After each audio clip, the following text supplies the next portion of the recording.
नमस्ते दोस्तों, आज की इस वीडियो में हम आपका बंटी का 12वां भाग पढ़ेंगे।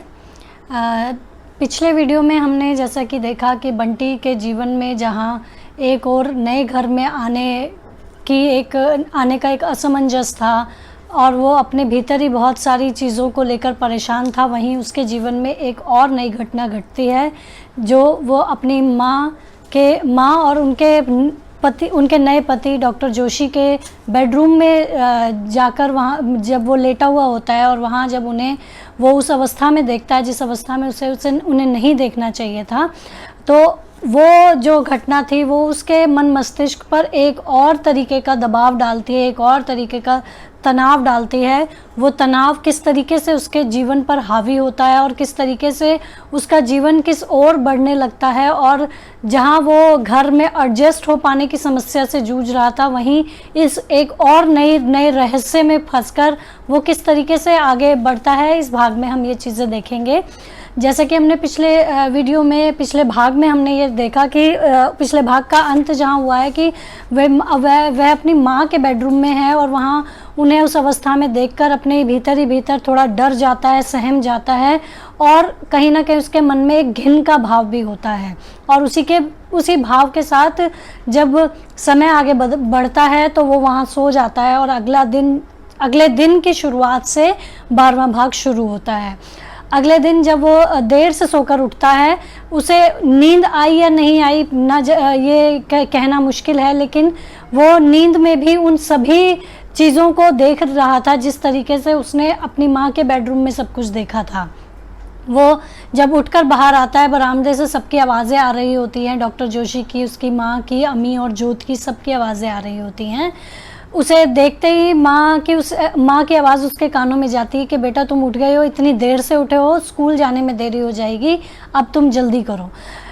इसके बाद बंटी जो है देखता है चारों तरफ, उसको सब कुछ अलग सा लगता है और उसके मन में कहीं उस कमरे से ही एक भाव था कि वो क्योंकि बहुत सारी कहानियाँ पढ़ता था और जादू नगरी और इन सब चीज़ों को उसने अपनी कल्पनाओं में बहुत अच्छी तरीके से बैठाया हुआ था, तो उसे कहीं ना कहीं ये भी लग रहा था कि मम्मी जो पुराने घर में कुछ और थी, प्रिंसिपल होके कुछ और हैं, मेरी माँ होके कुछ और हैं, निरंतर उनकी जो भूमिकाएं बदलती चली जा रही हैं, उस बदलती भूमिका में मम्मी अब एक और नई भूमिका में जो उसने अपनी माँ को बेडरूम में देखा, वो भूमिका भी उसको ऐसा लगता है कि कोई जादू है जिसकी वजह से माँ इतनी सारी भूमिकाओं में बदल जाती हैं। और इस वाली भूमिका में उनका जो बदलना था वो उसे लगता था कि वो शीशी जो उनके घर में मौजूद थी, जो डॉक्टर जोशी ने उसकी माँ को दी थी, उस शीशी के अंदर वो जादू था जिसने उसकी माँ को इस कदर बदल दिया था जिसकी वो कल्पना भी कभी नहीं कर सकता। कल्पना करना तो क्या, उसके जहन में भी कभी नहीं था कि वो कभी अपनी माँ को इस तरीके से भी देख सकता है। इस जादू से कहीं ना कहीं उसके मन में पहले जहाँ उस जादू की चीज़ें सुनकर वो एक्साइटेड होता था, खुश होता था, इस जादू से वो मन ही मन थोड़ा डर रहा है, सहम रहा है। और इसमें जब माँ की आवाज़ उसके कानों में पड़ती है तो उसे ऐसा लगता है कि पता नहीं माँ जादू से कहीं और कुछ ना बदल गई हो, ना जाने वो मुझे पहचानेंगी या नहीं, ऐसा तो नहीं कहीं मुझे चांटा ही मार दें, या फिर ऐसा तो नहीं कि वो मुझे भूल ही गई हो। ये इन सब बातों में घुलते घुलते आगे बढ़ते हुए वो देखता है कि वहाँ पर अम्मी और जोत भी मौजूद हैं, जिन दोनों को देखकर उसके मन में थोड़ी सी तसल्ली पैदा होती है कि चलो अब मेरे साथ कोई और भी है, इस सिचुएशन में मैं अलग नहीं हूँ, अकेला नहीं हूँ। उन दोनों को देखकर उसके मन में आज तसल्ली इसलिए भी थी कि उसने जो देखा था उस रहस्य में वो डॉक्टर जोशी और अपनी माँ को देखकर जिस डर में वो सहम गया था, डर गया था, उसमें उसे वो अपने हम उम्र बच्चे जब अपने साथ नज़र आए तो उसे थोड़ी सी दिलासा मिली, लेकिन वो दिलासा क्षणिक भर थी। उसके बाद वो जाता है, हाथ मुंह धोता है और बाथरूम में भी वो इतनी घुटन महसूस करता है कि जाने क्या एक भार और जाने किस चीज़ ने उसे जकड़ रखा है जो उसने पिछली रात देखा है। उसके बाद होता क्या है कि वो डाइनिंग टेबल पे आता है, बैठता है, नाश्ता कर रहा होता है और नाश्ता करते करते वो उसकी नज़र डॉक्टर जोशी पर जाती है और उन्हें वो उसी रूप में फिर से देखता है जिस रूप में उसने उन्हें उनके बेडरूम में देखा था। वहीं अपनी माँ को देखता है, एक क्षण के लिए उसे माँ बहुत सुंदर लगती है और दूसरे क्षण उसे माँ फिर से उसी तरीके से निर्वस्त्र लगने लगती है। उसके मन पर यह बात इतनी हावी हो जाती है कि वो देखता है कि उसे अपने चारों तरफ लोग इसी अवस्था में नज़र आ रहे हैं, उसे हर कोई निर्वस्त्र नज़र आ रहा है। वो बार बार अपने आप को इस सिचुएशन से बाहर निकालने की कोशिश करता है, लेकिन वो निकाल नहीं पाता है और चारों तरफ अपने आसपास उसी अवस्था में लोगों को बार बार वो देख रहा है। वो प्रत्यक्ष रूप से इन्हें नहीं देख रहा है, लेकिन उसके अवचेतन में ये बात इतनी बुरी तरह से बस गई है कि उसे वही चीज़ नज़र आ रही है जो उसने पिछली रात को अपनी माँ के बेडरूम में देखा था।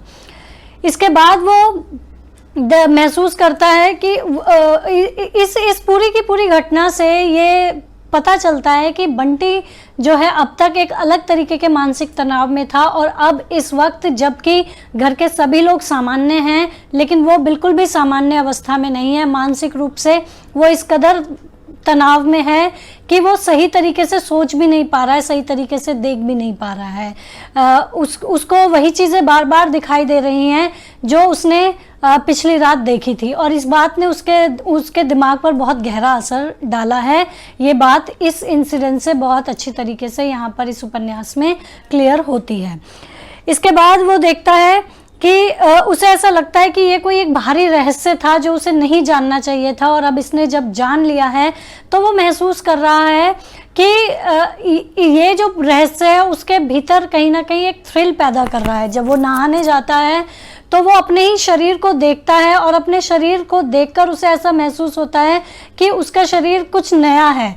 फिर वो अपने शरीर और अपने शारीरिक अंगों की तुलना करते हुए डॉक्टर जोशी के शरीर को याद करता है जिसे उसने पिछली रात देखा होता है और फिर वो महसूस करता है कि जब वो बड़ा होगा शायद वो वैसा दिखेगा जैसा कि उसने डॉक्टर जोशी को देखा था। और इन सब के बीच वो ये भी महसूस करता है कि उसे ये सब देखने का एक डर है, उसे बुरा भी लग रहा है और वो सहम भी गया, उसे घिन भी आ रही है। उसके बावजूद उसे ये इच्छा हो रही है कि वो उन्हीं चीज़ों को बार बार देखे। ये एक जिज्ञासा भी है कि जो चीज़ वो समझ नहीं पाया है उसे समझने के लिए उसे वो दोबारा देखना चाहता है। ये एक तरीके का उसके भीतर एक मानसिक तनाव चल रहा है और ये जिज्ञासा, क्योंकि बंटी बचपन से ही जिज्ञासु बालक था और ये जो रहस्य था ये उसके लिए एकदम अनएक्सपेक्टेड था, तो इस रहस्य को और जानने के लिए उसके भीतर और भी अधिक जिज्ञासा जागृत होती है। इसका कारण एक ये भी होता है कि उम्र के एक पड़ाव के बाद जब बच्चे इस रहस्य को समझते हैं तो वो इसे समझने के लिए या इसे स्वीकार करने के लिए उस मानसिक अवस्था में होते हैं जिससे कि वो इस रहस्य को आसानी से एक्सेप्ट कर पाते हैं। लेकिन बंटी ने अपनी उम्र से पहले इस रहस्य को जब देखा तो वो इस रहस्य को ना तो समझ पा रहा है ना ही उसे सही नज़रिए से देख पा रहा है और इन सब के बीच वो इस तरीके से उलझ जाता है कि वो एक अपने भीतर एक एक्साइटमेंट महसूस करता है, एक जिज्ञासा महसूस करता है, उत्सुकता महसूस करता है और वो अपने अंगों के प्रति एक थ्रिल भी महसूस करता है। इसके साथ साथ सुबह जब वो उठता है, उठते के साथ ही जो इतने सारे प्रश्न और अगल बगल सब तरफ उसे वही सब नज़र आ रहा था, शाम होते होते वो सब उसके भीतर एक अपराध भावना में बदल जाता है। उसे लगता है कि मैंने ये सब क्यों देखा, मुझे ये सब नहीं देखना चाहिए था। और फिर उसके आंखों के सामने फिर वही जादू की शीशी भी घूमती है कि इस जादू की शीशी ने उस कमरे में, नीली बत्ती वाले कमरे में मुझे सब कुछ ये दिखाया, कहीं ये जादू तो नहीं था। लेकिन उसे ये भी पता था कि ये सच है जो उसने देखा था। सब खाने की टेबल पर बातें कर रहे हैं, खाना परोसा जा रहा है, लोग एक दूसरे से हंसी मजाक कर रहे हैं, लेकिन बंटी वहाँ सिर्फ चुप है। उसकी मानसिक अवस्था इस कदर असंतुलित हो गई है कि वो उस समय पर जबकि उसे बातचीत करनी चाहिए, जबकि उसे सबसे मिलना जुलना चाहिए, उस समय वो बिल्कुल शांत हो जाता है, कुछ भी नहीं बोल पाता। यहाँ एक प्रश्न ये भी उठता है कि उसकी इस अवस्था को कोई भी भांप नहीं पाता, कोई भी ये नहीं समझ पाता कि वो ऐसा क्यों कर रहा है, क्यों वो इतना चुप है। ना उसकी माँ इस बात को समझ पाती है और ना ही डॉक्टर जोशी इस बात को समझ पाते हैं। उसके बाद रात को जब उसे सोना होता है, उसकी माँ फिर आती है उसके पास, उसके सिर को सहलाती है। काफ़ी देर सहलाने के बाद उसकी माँ उस कमरे की बत्ती बंद करती है, जिससे बंटी थोड़ा डर जाता है। उसे चारों तरफ अंधेरा नज़र आता है और जब उसकी माँ अपने कमरे में जाती है और दरवाजे की खट आवाज़ वो सुनता है, और उसके बाद वो अंधेरा उसके मन में कहीं जमने लग जाता है। और वो कैसा फील कर रहा होता है, इसे बंटी से अधिक कोई और नहीं समझ सकता। इसके बाद बंटी जब उस अंधेरे से घिर जाता है तो बंटी को ऐसा महसूस होता है कि उसके चारों तरफ वही जादुई दुनिया जो है जीवित हो उठी है। वो महसूस करता है कि उसे चारों तरफ जादूगर दिख रहे हैं, जादू नगरी दिख रही है, बहुत कुछ उसे नज़र आता है। इसके साथ साथ वो महसूस करता है कि उसे उस अंधेरे में बहुत सारे लोग नज़र आ रहे हैं, कुछ परिचित कुछ अपरिचित, और सारे के सारे उसे नग्न अवस्था में नज़र आ रहे हैं। उसे महसूस होता है कि अपने चारों तरफ जिन लोगों को वो इस अवस्था में महसूस कर रहा है, उस अवस्था में वो ये भी महसूस कर रहा है कि उसके आसपास लोग सूसू कर रहे हैं, और इसी उसमें वो भी महसूस करता है कि वो भी उसी अवस्था में है और वो भी उस समय सूसू कर रहा है। और इस चीज़ को अपने मन में सोचते सोचते, सपने में देखते देखते या अपने अवचेतन में इस चीज़ को देखते देखते उसका जो चेतन जगत होता है उसमें उसके साथ ये घटना पहली बार घटित होती है कि वो अपना बिस्तर गीला कर देता है। उसके बिस्तर गीला करने की ये जो घटना थी, इस घटना ने उसको एक और तरीके के तनाव में डाल दिया होता है। अगले दिन जब वो सुबह उठता है, उसे एहसास होता है कि बिस्तर गीला हो रखा है। वो इस कदर इस घटना से अपने आप को अपमानित महसूस करता है कि अब वो जब बाहर जाएगा तो जोत के सामने उसे शर्मिंदा होना पड़ेगा। जब सबको पता चलेगा कि उसने सूसू कर दिया है तो अम्मी उसका बहुत मजाक उड़ाएगा, डॉक्टर जोशी हो सकता है नाराज़ हो जाएं, मम्मी ना जाने उसे कितना गुस्सा करेंगी। इन सब प्रश्नों पे में वो उस समय इतना तनावग्रस्त हो जाता है, इतना उलझा हुआ महसूस करता है कि वो बिस्तर से बाहर ही नहीं निकलता। कई बार बुलाने के बावजूद भी वो जब बिस्तर से बाहर नहीं निकलता तो उसकी माँ शकुन आती है और बिस्तर से उसे उठने के लिए कहती है, तो वो मना कर देता है और कह देता है कि मैं बिस्तर से नहीं उठूंगा। और मन ही मन ये भी ठान लेता है कि अब वो बिस्तर से कहीं नहीं उठेगा। और अपनी माँ को देखकर उसके मन में इतनी ग्लानि महसूस होती है, उसे अफसोस लगता है कि उसने क्या कर दिया न जाने। वो अपनी आंखें मीच लेता है, अपनी माँ से नज़रें नहीं मिला पाता है। और जैसे ही उसकी माँ रजाई उसके ऊपर से उठाती है, उसकी माँ देखती है कि उसने बिस्तर गीला कर दिया है। इस घटना को देखकर शकुन उसे गुस्सा नहीं करती है, हालांकि उसे ये भी लगता है कि ये बात सबको पता चलेगी तो सब बंटी को लेकर या उसे लेकर कुछ कहना दें, इसलिए वो इस बात को पूरी तरह छुपाने का प्रयास करती है। बंटी को पूरी तरीके से शॉल में लपेट देती है और रजाई से उस बिस्तर को ढक देती है, किसी को इस बात का पता नहीं चलने देती। लेकिन दूसरी तरफ बंटी जहां अपनी माँ के आने से पहले इस तनाव में था कि उसको सबके सामने अपमानित होना है, अपनी माँ के सामने आने के बाद वो ग्लानि से भर जाता है। इसके साथ साथ उसके भीतर डर बस जाता है, और इस कदर डर बस जाता है कि जब माँ उसे बिस्तर से उठाती है तो वो थर थर काँप रहा होता है और बहुत तेज़ रो रहा होता है। माँ शकुन उसे उस वक्त अपनी मातृत्व का एहसास दिलाते हुए उसे चुप कराने का प्रयास करती है और उसे जल्दी जल्दी कपड़े बदलवाकर उस घटना पर पूरी तरीके से उस घटना को ढक देती है।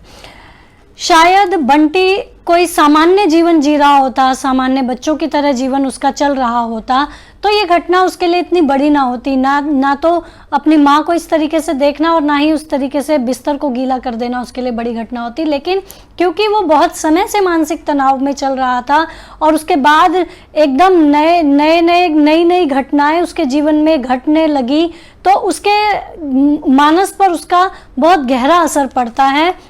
ये जो घटना है बंटी के माध्यम से मनु भंडारी ने उन बच्चों के मानसिक अवस्था को बहुत अच्छी तरीके से अभिव्यक्त किया है, जो इस तरीके के जीवन को जी रहे होते हैं, जिनका जीवन में स्थिरता नहीं होती, जिनको माँ और बाप दोनों एक साथ नहीं मिलते, जो एक नए जीवन में प्रवेश करते हैं, किसी और के जीवन में प्रवेश करते हैं, और इन सब के बीच वो जिस तरीके का तनाव महसूस करते हैं, उन तनावों का ये परिणाम बंटी के रूप में यहाँ पर हमें नज़र आता है।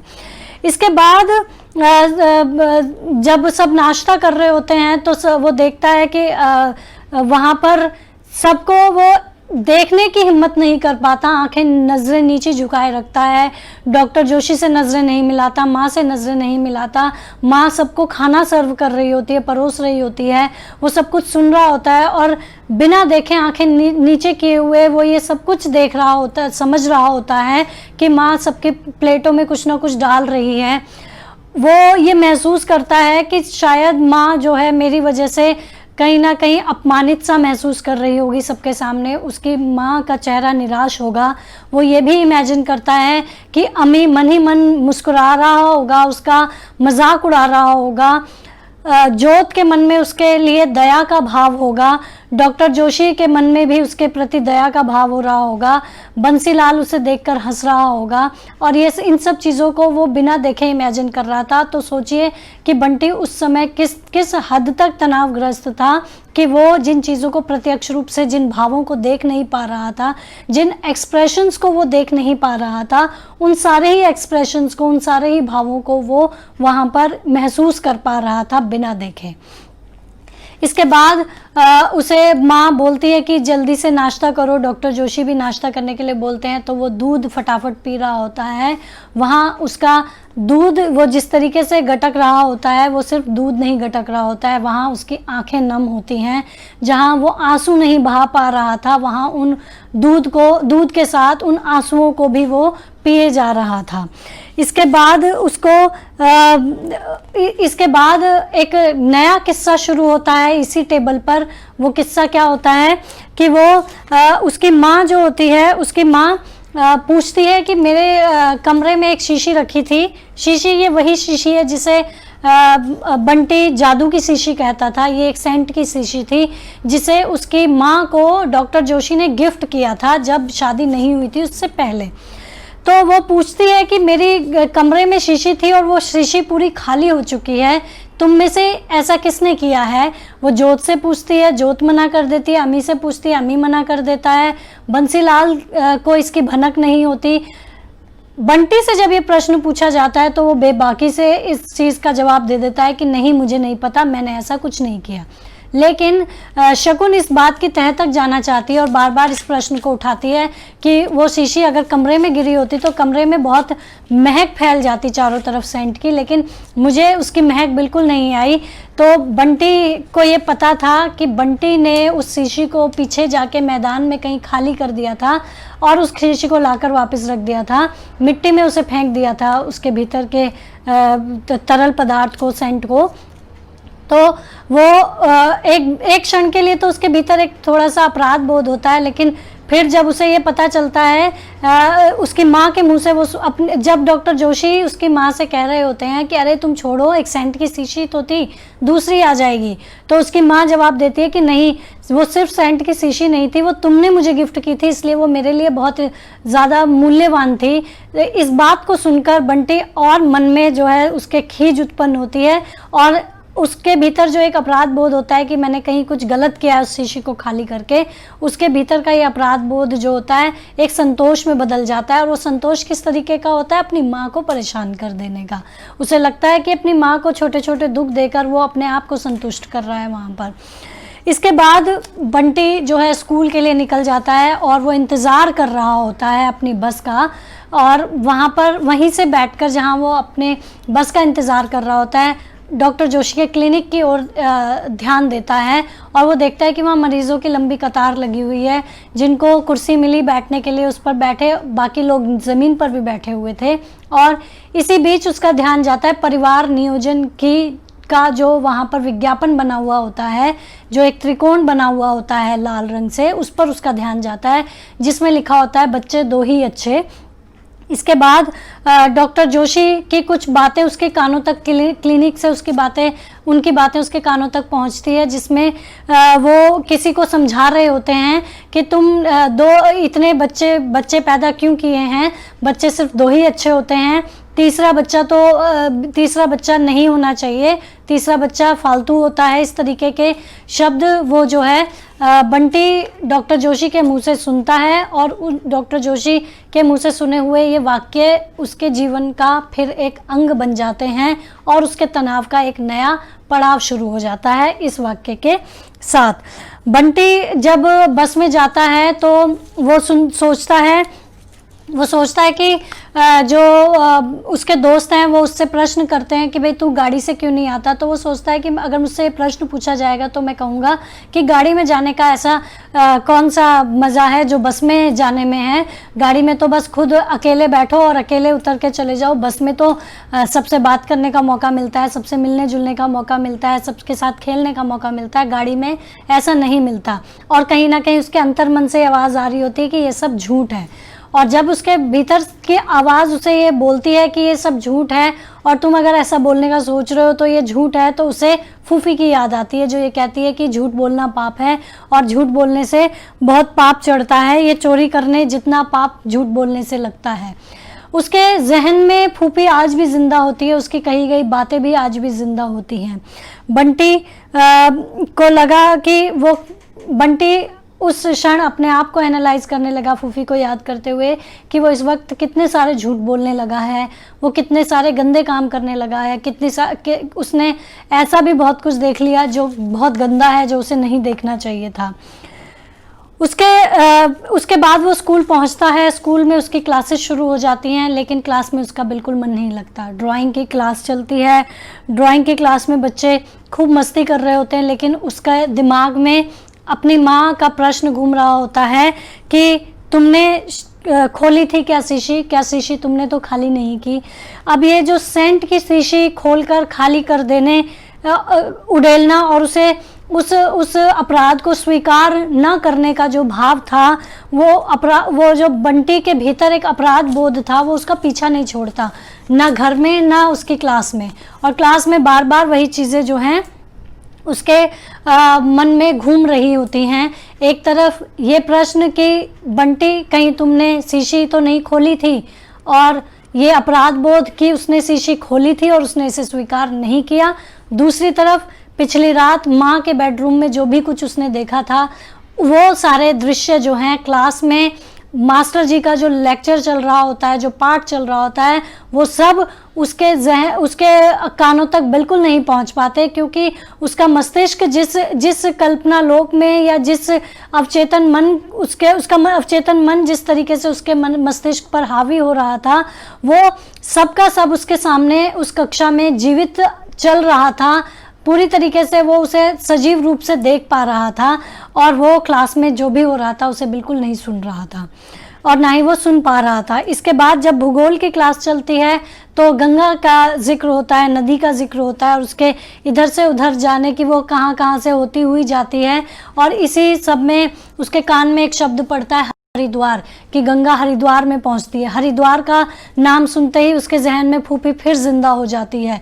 फूफी का उसे ख्याल आता है कि हरिद्वार में तो फूफी होगी, वहाँ वो कंठी माला फेर रही होगी, और वो इमेजिन करता है कि वो वहाँ पहुँच गया है, गंगा के साथ वो भी वहाँ पहुँच गया है और फूफी से उस कंठी को छीनकर इधर उधर भाग रहा है। और फूफी उसे बोल रही है कि धर्म कर्म में अवरोध पैदा कर रहे हो, तुम्हें पाप चढ़ेगा, और वो खूब खुश हो रहा है।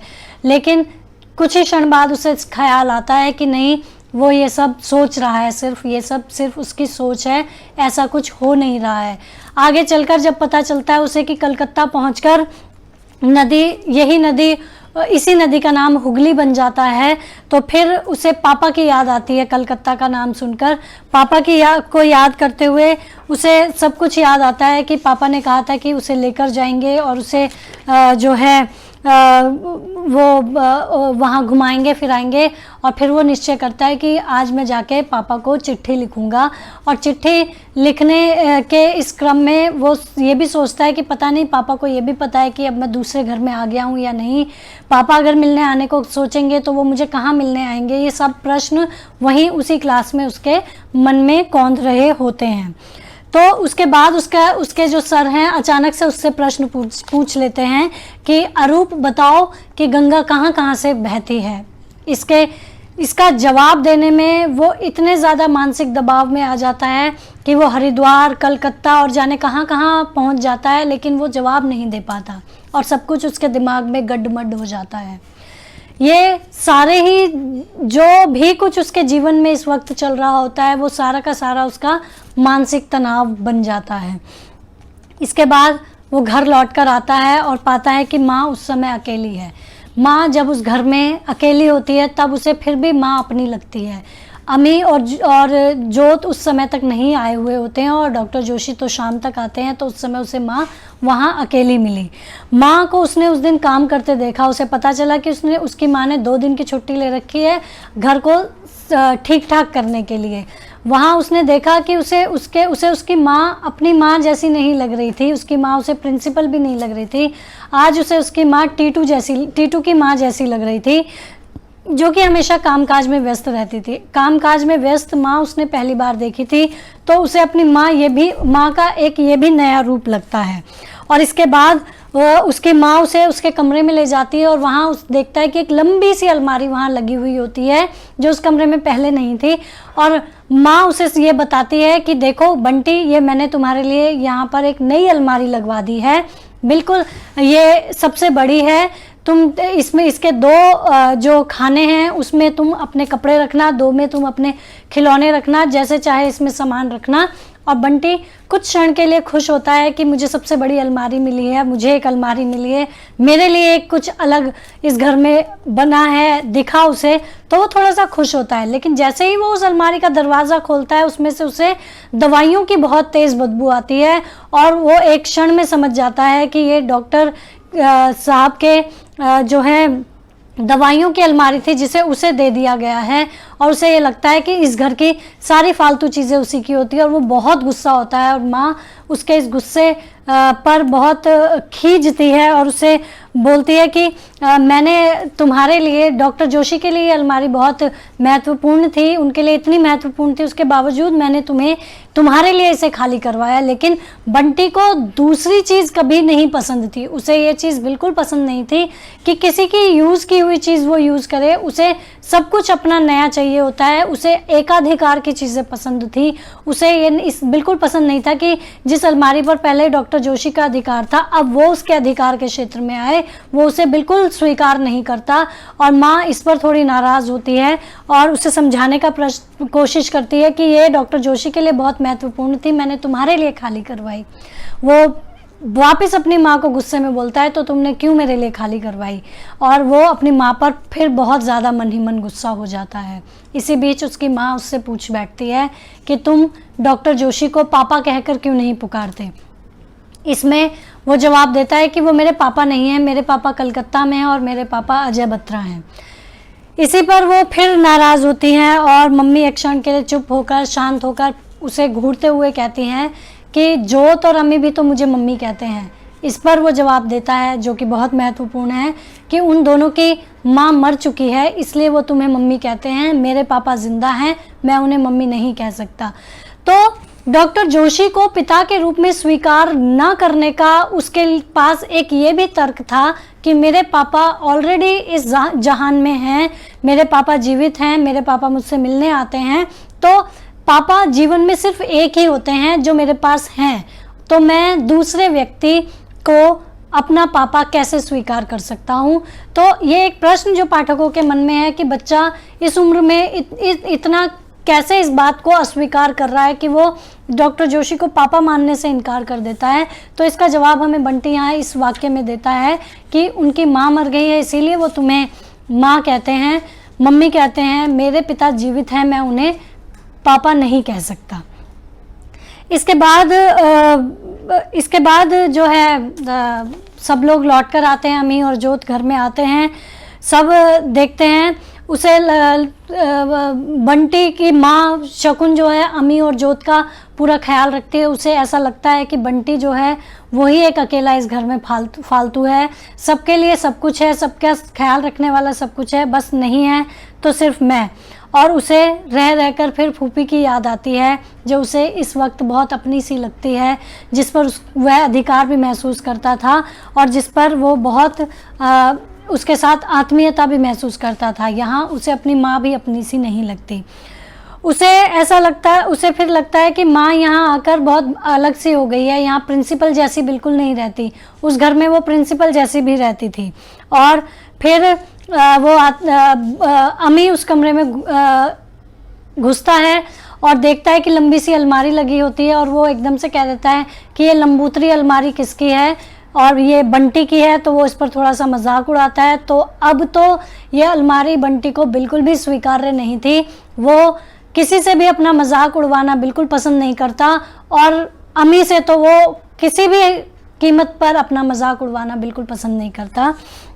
इसी बीच कॉलेज के माली काका वहाँ पर आते हैं, और माली काका को देखकर उसे ऐसा लगता है कि जैसे उसका घर उस घर में लौट आया है। उसे बहुत आत्मीयता महसूस होती है। वो उनके पास इस तरीके से आके बैठता है जैसे किसी अपने के पास आके बैठा हो। उनका हालचाल पूछता है, अपने बगीचे के बारे में पूछता है, अपने पेड़ पौधों के बारे में पूछता है। और इसी बीच उसकी माँ कहती है कि तुम्हें यहाँ पर भी एक बगीचा बनाना है, बहुत सुंदर बगीचा बनाना है, और वहाँ उस पुराने घर में जितने भी पौधे तुम ला सकते हो वो सब इस घर में ले आना।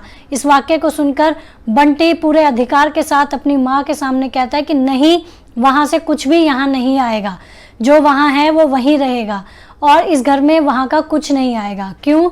क्योंकि बंटी को ऐसा लगता है कि उस घर का बगीचा ही एकमात्र उसके अधिकार की सीमा थी, और अपने उस अधिकार की सीमा में वो किसी को घुसने नहीं देगा, और उस अधिकार की सीमा को कहीं और परिवर्तित भी वो नहीं होने देगा। उससे बार बार ये भी बोला जाता है कि यहाँ जो बगीचा बनेगा उसे भी तू ही बनाएगा, लेकिन उसके बावजूद उसके पुराने घर के साथ में बना उसके बगीचे से जो उसे लगाव है, उस लगाव को वो कभी भी नहीं भूल पाता। इसी बीच एक महत्वपूर्ण संवाद है जो माली काका के मुंह से मनु भंडारी ने कहलवाया है, जो बहुत महत्वपूर्ण है। इसे मैं पढ़कर ही सुनाऊंगी। वे कहते हैं, ऐसा ही होता है बहू जी, ऐसा ही होता है। अपने बोए सींचे पौधों से ऐसा ही मोह होता है, बिल्कुल संतान जैसा। जहाँ एक बार लगाओ वहाँ से उखाड़ा नहीं जाता। और फिर थरथराते गले से बोला, तुम एक बार आकर देख जाना बंटी भैया, तुम्हारे बगीचे को तो मैं जान से ज़्यादा रखता हूँ। इस वाक्य में माली काका ने पेड़ पौधों की बात की है, पेड़ पौधों की तुलना संतान से की है। माली काका बंटी की स्थिति को बहुत अच्छी तरीके से देख पा रहे थे और महसूस भी कर पा रहे थे कि बंटी इस वक्त किस अवस्था में है, उसे बहुत नज़दीकी से वो महसूस कर पा रहे थे। उन्होंने शकुन से पेड़ पौधों के माध्यम से ये बात कहने का प्रयत्न किया कि आप जो सोच रही हैं कि बंटी को जिस तरीके से आपने उस घर से उठा के इस घर में लाकर फेंक दिया है, ऐसा नहीं होता है। ये उन्हीं पेड़ पौधों की तरह होते हैं जो इधर से उधर करने पर मुरझा जाते हैं। उसी तरीके से बंटी भैया भी यहाँ आकर मुरझा रहे हैं, और इन्हें जिस तरीके से इन पेड़ पौधों को सींचा जाता है, ये जान से भी ज़्यादा प्यारे होते हैं। आपके लिए भी बंटी जान से ज़्यादा प्यारा होना चाहिए। न जाने यहाँ आकर बंटी कैसा सा हो गया है। इस संवाद में माली ने शकुन को इस सत्य से अवगत कराने का प्रयास किया था, और इसके बाद बंटी जो है उनकी इस बात को तो नहीं समझ पाता, लेकिन बंटी जो है माली से बहुत आत्मीयता महसूस करता है, अपनापन महसूस करता है, और इसमें वो जब तक माली काका वहाँ रहते हैं उनका हाथ पकड़कर झूमता रहता है, उन्हीं के साथ साथ लगा रहता है। और कुछ क्षण जितने समय माली काका उस घर में रहते हैं उतने क्षण वो उनके साथ खुश भी रहता है। इसके बाद जो है बंटी अपने कमरे में चला जाता है, जहाँ पर 2 मेज रखी होती हैं, पढ़ने की टेबल होती हैं। वहाँ पर पढ़ने की टेबल को लेकर बंटी और अमी के बीच बहुत ज़्यादा लड़ाई हो जाती है। बंटी इस लड़ाई में अमी को एक चांटा मार देता है, और अमी जो है लपक कर उसकी बाजू पर उसे काट लेता है बहुत तेज़ दांतों से। और इस बीच बंटी की माँ शकुन आती है, बीच बचाव करती है, दोनों को थोड़ा थोड़ा डांट कर अलग कर देती है। और बंटी क्योंकि उसकी माँ उसके सामने आती है तो रोते हुए दिखाता है कि देखो इसने मेरे साथ क्या किया। उसकी माँ उसे पुचकारती है, प्यार करती है, सहलाती है, और ये कहती है कि डॉक्टर जोशी आएंगे तो मैं उससे इनकी डांट पड़वाऊंगी। लेकिन बंटी को ये स्वीकार्य नहीं था। उसे ऐसा लगा कि जब मैंने गलती की थी तो माँ ने सभी के सामने मुझे चांटा मार दिया था, आज मम्मी इसे डांट तक नहीं पा रही। क्यों डॉक्टर जोशी के आने का इंतज़ार है? क्यों नहीं माँ इसे डांट पा रही हैं? क्यों नहीं माँ ने अभी इसको चांटा मारा जैसे मुझे उस दिन मारा था? और इस सब में जो है बंटी बहुत ज़्यादा दुखी और नाराज़ हो जाता है, यहाँ तक कि उसने उस रात खाना भी नहीं खाया होता है। डॉक्टर जोशी आते हैं, अम्मी को खूब डांटते हैं, खूब उसे फटकार लगाते हैं और बंटी को ये भी पता चलता है कि उसकी बहुत ज़्यादा डांट पड़ी है। उसके बावजूद बंटी जो है कमरे से बाहर नहीं निकलता, बेड पर गुस्से में बैठा रहता है। डॉक्टर जोशी उसे बार बार बुलाने आते हैं, उसके बावजूद वो नहीं जाता। तो डॉक्टर जोशी ये तक कह देते हैं कि तुम तो बहुत ज़िद्दी हो बेटा।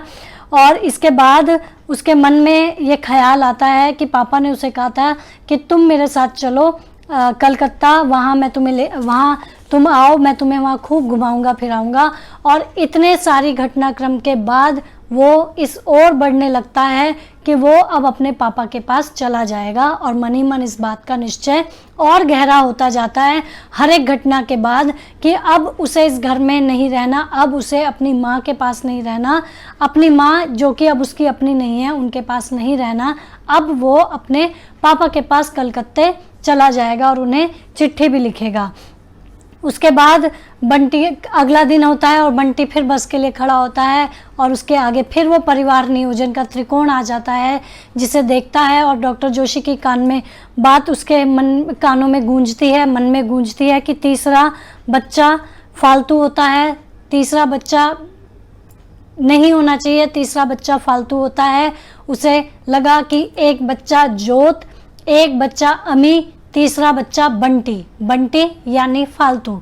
उसे ऐसा लगता है कि उसे वह लंबूतरी अलमारी दे दी गई जो कि फालतू थी, इसलिए दे दी गई क्योंकि बंटी उस घर में फालतू है, क्योंकि वो तीसरा बच्चा है। 2 बच्चे वहाँ ऑलरेडी मौजूद हैं, वो तीसरे नंबर पर आया है इस घर में, तो तीसरा बच्चा यानी कि फालतू। उसे ये भी समझ लगती है कि डॉक्टर जोशी को ऐसा लगता है कि उसके बंटी उस घर में फालतू है और ख़ुद भी ये महसूस करता है कि वो इस घर में फालतू है। अब वो फालतू शब्द उसके जीवन का एक अभिन्न हिस्सा बन जाता है इस घर में रहते हुए और उसे ऐसा लगता है कि फालतू अब उसके परिचय का एक महत्वपूर्ण हिस्सा है। और इसी के साथ ये वाला भाग जो है यहीं समाप्त होता है। अगले भाग के साथ हम अगले वीडियो में फिर मिलेंगे। धन्यवाद।